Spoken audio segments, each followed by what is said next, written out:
Bonjour à toutes et tous, on m'appelle Steven et il est temps de faire un petit décryptage news d'ici, non, parce que je pense qu'il y a eu pas mal de news, notamment concernant le film Flash, qui a commencé certaines scènes de cascade. On a des informations sur la date à laquelle le Batman de Ben Affleck va arriver sur le plateau, mais aussi le méchant principal apparemment du film Flash. Je pense que ça va en faire des déçus, même si vous allez voir que c'est un petit peu sujet à débat. On parlera évidemment du film Blue Beetle prévu sur HBO Max. Le film a trouvé son acteur principal qui jouera dans le film, mais aussi potentiellement dans la suite du DCU. Et moi ça me fait extrêmement plaisir. On parlera évidemment de Batgirl et donc de Snyderverse. Vous allez voir que tout va se connecter quand je vais vous dire un petit peu tout ça. Et enfin, nous allons parler d'un potentiel film Justice League 2. Qu'est-ce qu'on pourrait avoir? Quelles sont les informations? Installez-vous confortablement, mesdames et messieurs les dos, pour ce tout nouveau décryptage. C'est parti.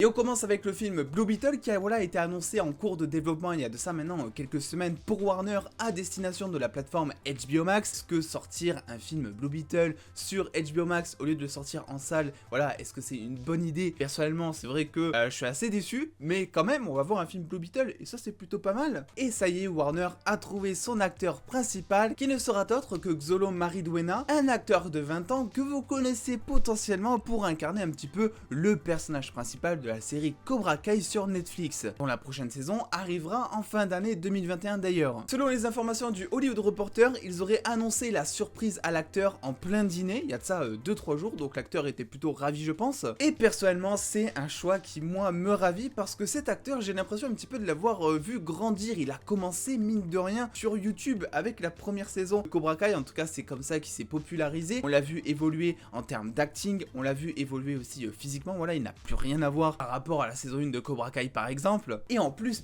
il est parfait pour le rôle. C'est un acteur hispanique, jeune, qui a un faciès mine de rien aussi assez gentil. Et il se trouve que Jamie Reyes, donc dans les comics, donc celui qui sera Blue Beetle, et qui est apparu pour la première fois en 2006, est une personne qui a un petit peu le cœur sur la main, qui est gentil. Il va notamment, je crois, dans les sous-populaires ou dans des délires comme ça. Bref, il aime venir en aide justement, même quand il a pas ses pouvoirs aux plus démunis. Moi, c'est ça que j'aime dans le personnage de Blue Beetle. C'est un personnage qui, avant même d'avoir son espèce de scarabée extraterrestre qui va se greffer à sa colonne vertébrale et qui va lui servir d'armure et d'arme, c'est avant tout un humain qui a de grosses qualités humaines justement. Je sais pas si c'est son personnage dans Cobra Kai qui veut me faire dire ça, mais je trouve que cet acteur incarne merveilleusement bien les qualités humaines que Blue Beetle doit avoir justement. Selon THR toujours, le tournage est censé débuter début 2022, donc ça sortirait on imagine courant 2023-2024 sur HBO Max. Je vous tiens au courant dès qu'on a plus d'informations parce que pour l'instant c'est vrai que ça commence tout juste. Et sans transition et avec beaucoup plus de rapidité du coup, j'avais envie de parler du film Flash. On a un gros chapitre dans cette vidéo qui va parler autour de ça, notamment envers le Batman de Ben Affleck. Vous le savez, il est prévu pour être dans le film aux côtés de celui de Michael Keaton et de Sasha Calle en tant que Supergirl évidemment. Et voilà, je vous l'avais partagé dans ma dernière vidéo un petit peu de décryptage. Effectivement, ça faisait quelques jours que le tournage de Flash était actuellement en cours pour tourner un petit peu des scènes de cascade, de course-poursuite avec la doublure de Ben Affleck, vu que Ben Affleck lui-même est toujours en vacances à l'heure actuelle. Un tournage qui s'est d'ailleurs pas passé comme prévu du début à la fin, vu que tout simplement il y a eu un accident. Effectivement, la doublure cascade est passée avec sa moto sur un caméraman. Apparemment il va bien, mais ça a stoppé le tournage pendant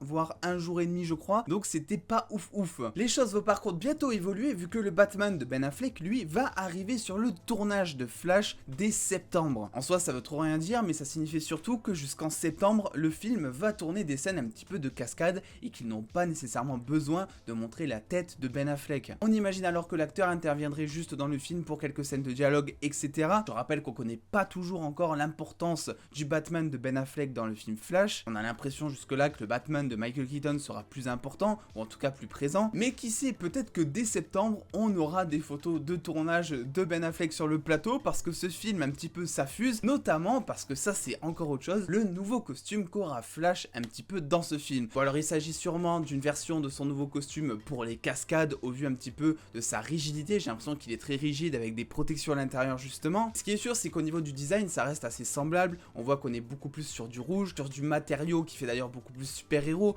beaucoup moins fabriqué main comme l'était Flash dans Justice League. Beaucoup de fans ont râlé après ce costume. Personnellement, moi je trouvais que c'était assez raccord vu que Flash n'était pas encore nécessairement un héros et qu'il avait fabriqué son propre costume. J'ai pas râlé quand j'ai vu le premier costume de Spider-Man. On voit effectivement qu'il garde les bases un petit peu du super-héros, heureusement, avec notamment la ceinture en or, avec les oreilles en or, etc. Un petit peu d'ornement en or justement, mais le costume reste principalement rouge et surtout beaucoup plus lisse. C'est aussi grâce à une autre photo que effectivement le costume, en tout cas certaines scènes, seront à moitié CGI, à moitié tout simplement physique. Ça veut tout simplement dire qu'ils ont inventé un costume physique pour certains plans et qu'ils vont rajouter du CGI par-dessus. On imagine que ça serait potentiellement des espèces de lueurs d'énergie qui iraient des épaules au centre du logo du héros par exemple. Et quand je dis du héros, pas nécessairement justement parce que là aussi on a de nouvelles informations. Rappelez-vous, je vous avais partagé il y a de ça maintenant quelques jours ou quelques semaines, je sais plus, que effectivement il y avait un double de Barry Allen sur le plateau de tournage. C'était clairement ça, une photo avait fuité et on voyait qu'il y avait deux Barry Allen, que effectivement grâce un petit peu au voyage dans le temps, au voyage entre dimensions que fera Flash dans le film, il pourrait rencontrer une version autre que lui-même. Et bien figurez-vous que cette version ne serait pas si anodine que ça, vu que d'après les sources de The Direct, ce petit double de Barry Allen que l'on verrait un petit peu dans le film serait en fait le méchant principal de The Flash. Toujours selon les mêmes sources, en plus de ça, ce méchant, donc ce double de Barry Allen un petit peu maléfique, serait inspiré directement du Reverse Flash, donc du négatif de Flash, que vous connaissez sûrement pour la série de la CW, mais qui est dans l'arc Flashpoint,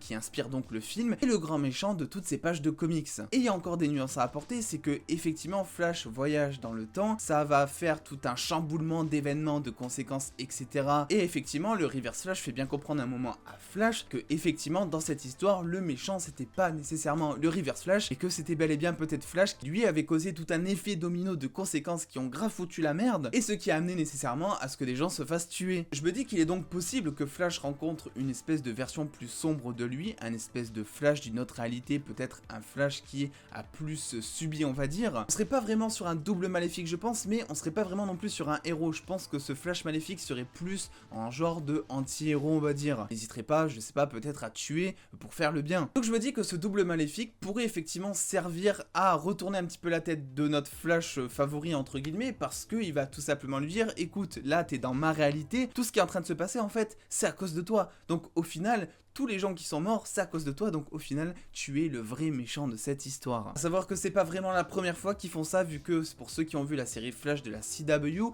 on découvrait que le grand méchant Savitar était en fait un double maléfique justement du passé de Flash. Et c'était d'ailleurs, je trouve selon moi, une des meilleures saisons de la série. Et si effectivement, comme The Direct l'indique, le double maléfique de Flash est réellement le grand méchant du film, à savoir que pour l'instant on ne sait pas s'il y aura que lui ou d'autres méchants, ça veut potentiellement dire qu'on sera sur un bon vieux film torturer des familles, et ça je suis plutôt d'accord. N'hésitez pas à me donner votre avis là-dessus en commentaire comme d'hab. Toujours dans le même univers du DCEU, mais dans un autre univers en même temps, vu qu'on va parler un petit peu du Snyderverse, toujours selon le Hollywood Reporter, J.K. Simmons, que l'on a vu en tant que commissaire Gordon dans le film Justice League, serait en cours de négociation pour revenir dans le même rôle pour le film Batgirl à destination encore de HBO Max. J.K. Simmons avait d'ailleurs révélé en interview en 2019 que apparemment il avait signé un contrat de 3 films au moment de tourner Justice League. C'est vrai que quand on y réfléchit du coup, c'est pas vraiment étonnant le fait de le mettre un petit peu dans ce nouveau film Batgirl et potentiellement dans un prochain. La question ici est de savoir est-ce qu'il s'agira exactement du même commissaire Gordon que l'on a eu dans Justice League ou est-ce qu'il s'agira d'une version totalement différente. On le sait, le film Flash va un petit peu chambouler tout le multiverse, il est donc possible qu'on se retrouve avec des doubles un petit peu de chaque acteur ou même plutôt de personnages. D'autant plus qu'il pourrait très bien le faire étant donné que effectivement le commissaire Gordon pour l'instant est un personnage qui appartient un petit peu à l'univers du Snyderverse, qui a donc commencé avec Man of Steel en 2013. Et on le sait, ou en tout cas, on l'imagine en tout cas, Warner ces derniers temps essaie un petit peu d'écarter le Snyderverse, de faire oublier tout ce qu'a fait Zack Snyder pour justement créer son propre truc. C'est là où je suis pas vraiment d'accord quand il y en a certains qui me disent que le film Flash fait partie du Snyderverse. Dans un sens, oui, puisqu'on a le retour du Batman de Ben Affleck, mais aussi du Flash de Ezra Miller par exemple. Mais je pense que le film Flash est là justement pour tout casser, créer une autre réalité